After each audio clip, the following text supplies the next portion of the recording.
بنانے کے لیے کم کھانا چاہیے، روح کو طاقتور بنانے کے لیے کم بولنا چاہیے، کم کھاؤ، کم سو، کم بولو، روح طاقتور ہوگی۔ اور یاد رکھنا جن کی روح طاقتور نہیں ہوتی، ہمیں اب جسم کو خوبصورت بنانا ہے تو ہم لوگ کاسمیٹک آئٹم کا استعمال کرتے ہیں، تو اب روح کو خوبصورت بنانا ہے تو اس کے لیے کون سے میک اپ کا سامان ہوگا؟ تو اب سنیے، صوفیہ فرماتے ہیں اگر آپ نے غازہ حسن ملا، صوفیہ کے وقت پہ یہ ساری چیزیں نہیں تھی تو انہوں نے غازہ حسن کا ذکر کیا ہے جس کو ہم کاسمیٹک آئٹم کہتے ہیں، یعنی اگر تمہیں خوبصورت بننا ہے تو غازہ حسن چہرے پہ ملو گے تو تمہارا چہرہ خوبصورت لگے گا، اور کثرت سے وضو کرو گے تو تمہاری روح خوبصورت ہو جائے گی، روح کے اندر حسن آئے گا، روح کے اندر جمال آئے گا۔ اللہ اکبر، جم کرو گے تو جسم طاقتور ہو جائے گا، تہجد پڑھو گے تو روح طاقتور ہو جائے گی، قوت اس کے اندر آ جائے گی۔ اللہ اکبر، اور یہ بات بھی بتا دوں،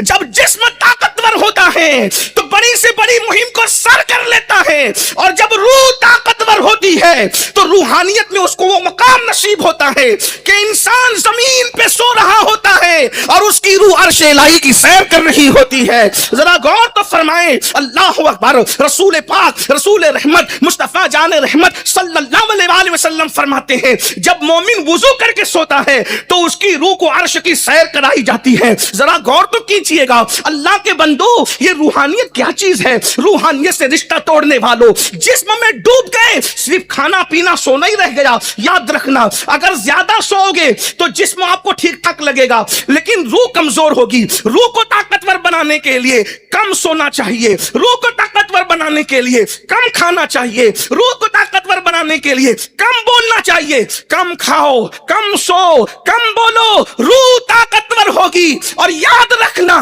جن کی روح طاقتور نہیں ہوتی وہ روح حیوانیہ کے اندر زندگی ختم کر دیتے ہیں۔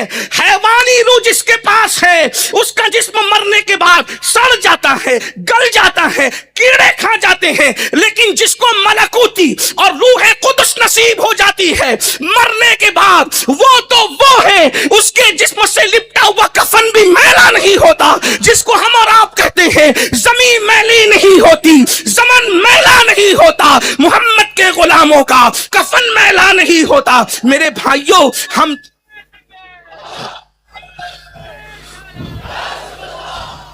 بھائیوں، ہم لوگ جسم کے چکر میں پڑے ہوئے ہیں، یہ جسم تو قبر کے اندر چلا جانا ہے، روح پر محنت کریں۔ آج سنی دعوت اسلامی کا یہ آپ کو پیغام ہے، روح پہ محنت کرو۔ روح پر کیسے محنت کریں؟ پہلی چیز، باوضو رہنے کو لازم پکڑو۔ دوسری چیز، اللہ کا ذکر کثرت کے ساتھ کرو۔ ذکر الہی روح کی غذا ہے، ذکر الہی روح کی غذا ہے۔ جتنا ذکر کثرت سے کرو گے روحانی طاقت بڑھے گی۔ اب میں ابھی روحانی طاقت کا ذکر کرتا ہوں آپ کے سامنے آگے۔ روحانی طاقت کیا ہے؟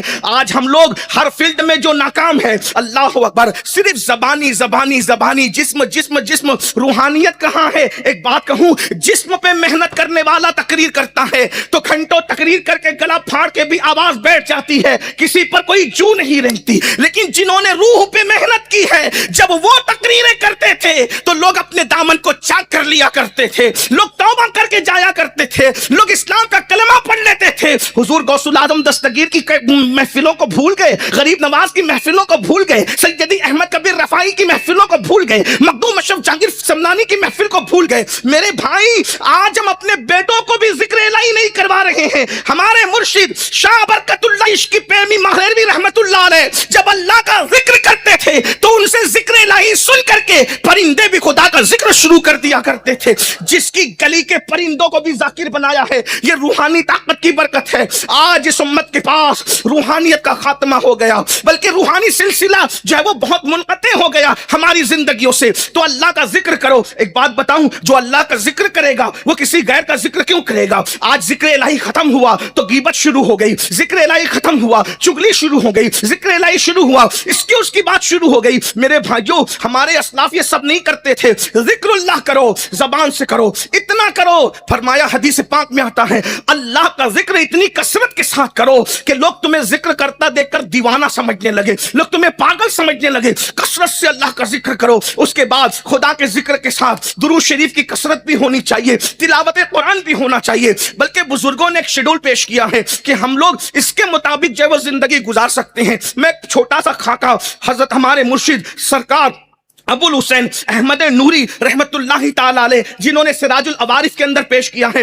روحانیت کو مضبوط کرنے کے لیے کچھ بتاتا ہوں۔ نمبر 1، ہمیشہ باوضو رہو۔ نمبر 2، نماز کی پابندی کرو، اس لیے کہ نماز کی پابندی کو چھوڑ کر کے آپ روحانیت میں کبھی مضبوط نہیں ہو سکتے۔ نماز فرض ہے، نماز اہم العبادات ہے، نماز افضل العبادات ہے۔ قرآن مقدس میں کم و بیش 700 مرتبہ اللہ نے نماز کا حکم عطا فرمایا ہے۔ یہ مت سوچنا کہ روحانیت نماز کو چھوڑ کے ملے گی، کبھی نہیں ہو سکتا، اس لیے کہ روحانیت اور نماز کا بڑا مضبوط رشتہ ہے میرے بھائیوں۔ تو یاد رکھیے نماز کی پابندی ہو، اس کے بعد ہر نماز کے بعد کوشش کرو پنج گنج قادریہ پر عمل کرنے کی، کیونکہ حضور غوث العظم دستگیر سے یہ عمل منسوب ہے۔ جیسے فجر کے بعد 100 مرتبہ یا عزیز و یا اللہ، ظہر کے بعد 100 مرتبہ یا کریم و یا اللہ، عصر کے بعد 100 مرتبہ یا جبار و یا اللہ، مغرب کے بعد 100 مرتبہ یا ستار و یا اللہ، عشاء کے بعد 100 مرتبہ یا غفار و یا اللہ۔ یہ صغیر ہے اور کبیر بھی ہے، وہ آپ وہاں دیکھ سکتے ہیں سراج العوارف کے اندر۔ دلچسپی ہو تو اس طرف توجہ کریں۔